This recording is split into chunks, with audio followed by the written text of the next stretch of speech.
Hello friends, तो हम अभी सॉलिड डोसेज फॉर्म को कंटिन्यू करते हुए नेक्स्ट लेक्चर की तरफ चलते हैं। यहाँ हम ग्रेन्यूल्स स्टार्ट करेंगे। ग्रेन्यूल्स में हम क्या पढ़ते हैं, जो हमारा मेडिकामेंट होती है, जो लाइक पाउडर में बिटर, नोजियस और अनप्लेजेंट पाउडर होते हैं, एंड जिसको हम टैबलेट की फॉर्म में या कैप्सूल की फॉर्म में भी नहीं दे सकते हैं, क्यों? उनका अमाउंट बहुत ज़्यादा होता है, लार्ज नंबर, बहुत ज़्यादा अमाउंट में वो हमारा पाउडर होता है, जिसकी ना टैबलेट बन सकती है ना कैप्सूल के फॉर्म में, और वो कड़वे, इतना टेस्ट भी इतना गंदा होता है। तो हम उसको प्रिपरेशन किस तरह से कर सकते हैं, तो उसके लिए हमें चाहिए भी सिंगल डोज, तो उसके लिए हमें अलग मेथड यूज़ करना पड़ता है उसको प्रिपरेशन के लिए।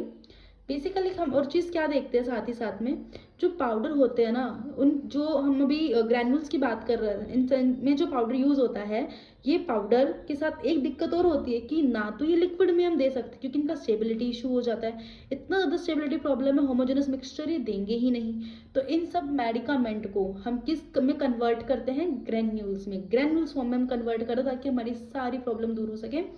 तो जो सॉलिड मेडिकामेंट है उसको हम मिक्स करते हैं sweetening agent, flavouring agent, colouring agent with suitable granulating agent. तो हम मिठास डालते हैं, फ्लेवर डालते हैं, कलर्स डालते हैं, और साथ में सबसे इंपॉर्टेंट चीज़ है ग्रैनुलेटिंग एजेंट्स। यही ग्रैनुलेटिंग एजेंट की वजह से हमारा पाउडर ग्रेन्यूल्स में कन्वर्ट होगा। अब जो ग्रैनुलेटिंग एजेंट होता है वो करता क्या है? बेसिकली वो मॉइस्ट करता है, मॉइस्ट करेंगे इसको, पाउडर को, और एक ना कोहेरेंट मास बना देता है, लाइक एक केक सा बना देता है। और जो कोहेरेंट मास है उसको हम सीव से पास करते हैं। यहाँ पे हम सीव यूज करते हैं, सीव नंबर 10। फिर हम क्या करेंगे, हमारा कुछ ग्रैनुल्स बन जाएगा, तो उस ग्रैनुल्स को हम ड्राई करेंगे इन हॉट एयर ओवन। और हमें ध्यान ये रखते हैं कि हम उसका टेम्परेचर 60 डिग्री से ज़्यादा नहीं करना है। फिर जो हमारे पास ड्राई ग्रैन्यूल्स बस आते हैं, उसको हम सीव नंबर 20 से पास ऑन करते हैं। अच्छा फ्रेंड्स, ये बात हमेशा ध्यान रखना, जितना छोटा सीव नंबर होता है ना, उतने बड़े हमको पार्टिकल्स मिलते हैं उस सीव से, और जितना बड़ा सीव नंबर होता है उतने छोटे पार्टिकल्स मिलते हैं। यानी कि जैसे हमने पाउडर्स में देखा था, डस्टिंग पाउडर्स में हम सीव नंबर 80 का यूज़ कर रहे थे। 80 से क्या मतलब कि उसके पार्टिकल्स बहुत ज़्यादा फाइन होंगे, जितना बड़ा सीव नंबर उतने ही फाइन पार्टिकल्स। तो क्योंकि हमने इनो में भी देखा है, उसके पार्टिकल बहुत छोटे थोड़े ना होते हैं, तो इसलिए उसको सीएम नंबर 20 से पास ऑन कर रखा है। तो जो हमारे पास ड्राई ग्रैन्यूल्स होते हैं उसको हम सप्लाई करते हैं एक सिंगल डोज सैशे में, which dissolves in water before taking. तो हम ड्राई ग्रैन्यूल्स बनते हैं, बेसिकली इनोस का एग्जाम्पल नहीं रहेगा, और सारे हमारे पास ग्रैन्युलेटिंग फॉर्म्स में भी मेडिसिन रहती हैं।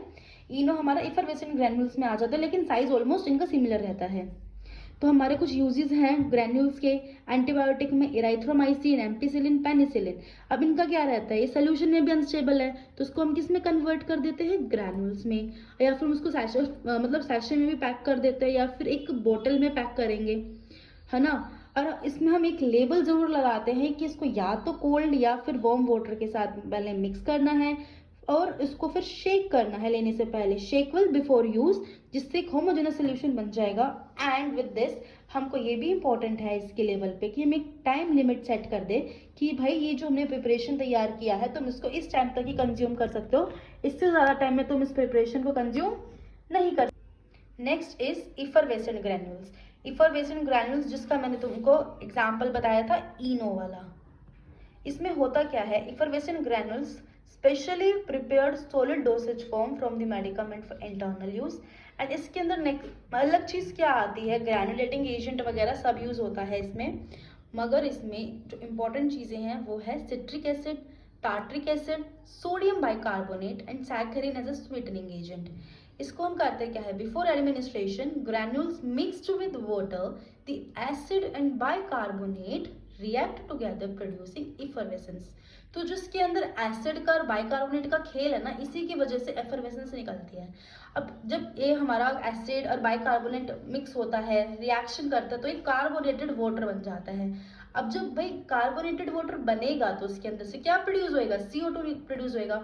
अब इस CO2 से क्या होता है, ये मास्क करता है, मतलब ये छुपा देता है बिटर टेस्ट, सलाइन टेस्ट किसका, ड्रग का। और जो हमारा CO2 है ना, वो स्टिमुलेट भी करता है किसको, गैस्ट्रिक जूस के फ्लो को, और जो मेडिसिन होती है उसका एब्जॉर्प्शन भी अच्छा करता है, हेल्प करता है उसके एब्जॉर्प्शन में। इस CO2 का पर्पस होता है, CO2 को बनाने के लिए ही हम इसके अंदर एसिड और बाइकार्बोनेट्स का यूज करते हैं। ठीक है, अब आता है इसका मेथड ऑफ प्रिपरेशन। अब ये बनता कैसे है, तो पहले इसका एक मेथड होता है हीट मेथड, दूसरा होता है वेट मेथड। तो हीट मेथड में हम क्या करते हैं, एक स्टेनलेस स्टील की इवेपोरेटिंग डिश आती है, एक तरह का पैरेटस होता है, हम वो ले लेते हैं, ठीक है। इसको हम वाटर बाथ को ऑन करके उसके ऊपर रख देते हैं। तो फिर जो हमारी जो डिश है ना वो तरीके से हॉट हो जाएगी, सफिशिएंटली हॉट हो जाएगी before transferring the powder into it to ensure rapid liberation of water of the crystalline from citric acid. Basically क्या होता है, जब हम उस डिश के ऊपर में सिट्रिक एसिड डालते इसके क्रिस्टल्स बन जाते हैं और इसमें से वाटर निकलने लग जाता है। तो जनरली जो हीटिंग की स्टेज होती है ना 1 से 5 मिनट तक होती है। The damp mass is then pass through sieve. अब जो क्योंकि अब एक पाउडर होता है स्टार्टिंग में, तो उस पाउडर को अगर हम किसी भी गर्म चीज़ पर रखेंगे तो उसमें से एक उसे एक मास बन जाता है, डैम्प मास बन जाता है। फिर उसको हमें एक सीव से पास ऑन करना पड़ता है। जैसे हम उसको सीव से पास ऑन करते हैं तो हमको क्या मिल जाता है, ग्रैनुल मिल जाता है एक साइज का, एंड ड्राई कर लेते हैं फिर इसको ओवन में। उसमें भी तुम्हारा हम वही चीज़ रखते हैं कि टेम्परेचर 60 डिग्री से ज़्यादा ना हो पाए, और फिर हम उसको एयर टाइट कंटेनर में पैक कर लेते हैं।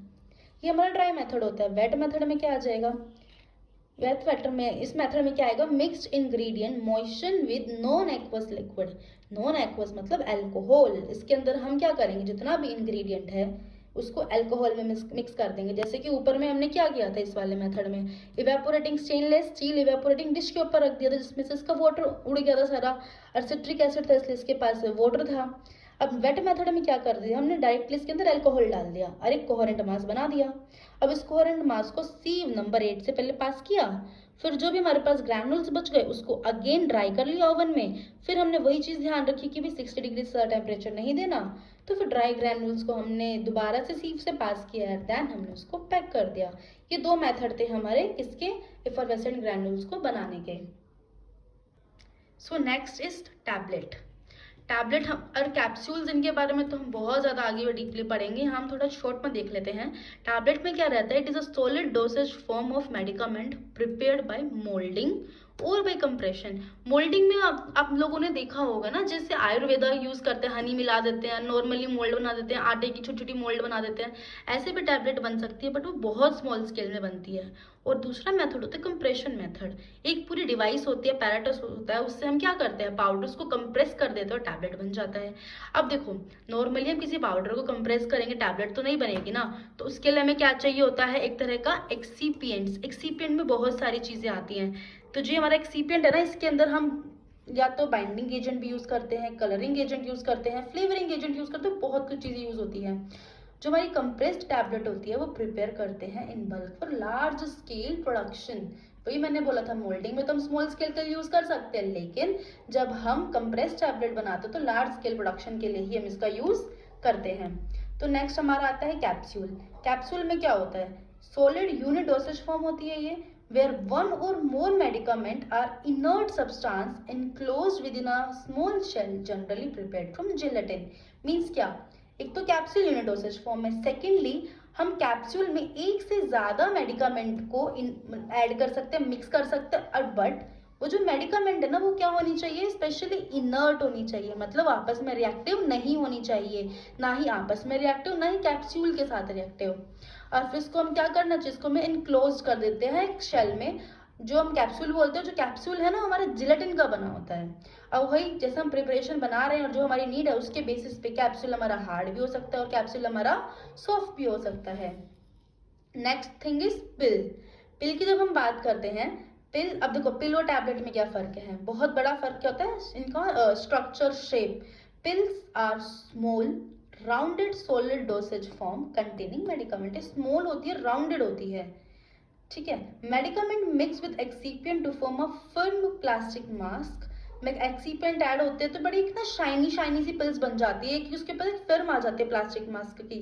The mass is rolled to uniform pill pipe. एक पिल पाइप होता है, पैरेटस होता है, उससे मास को, एक पूरा कोहेरेंट मास होता है, उसको रोल करते हैं, फिर उसको हम बराबर बराबर अमाउंट में काट लेते हैं और रोल करके हमारे को पिल मिल जाती है।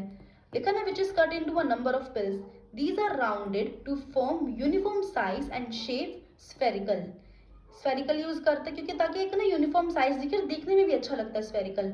The pill coated with varnish, silver leaf, gold leaf to improve the finish and mask the unpleasant taste. Next important thing इसकी डिसएडवांटेजेस होती है, इसे पूछ लिया जाता है डिसएडवांटेजेस पेपर में। तो डिसएडवांटेजेस में पहला आता है disintegration time of pill is uncertain. Disintegration time से क्या मतलब है कि देखो जो नई नई पिल बनी होगी वो डिसइंटीग्रेट जल्दी हो जाएगी, जो पिल ज़्यादा ड्राई हो जाएगी, थोड़ा टाइम हो जाएगा जिसको, तो उसका डिसइंटीग्रेशन लेट होता है, तो उसका फिक्स्ड टाइम नहीं होता।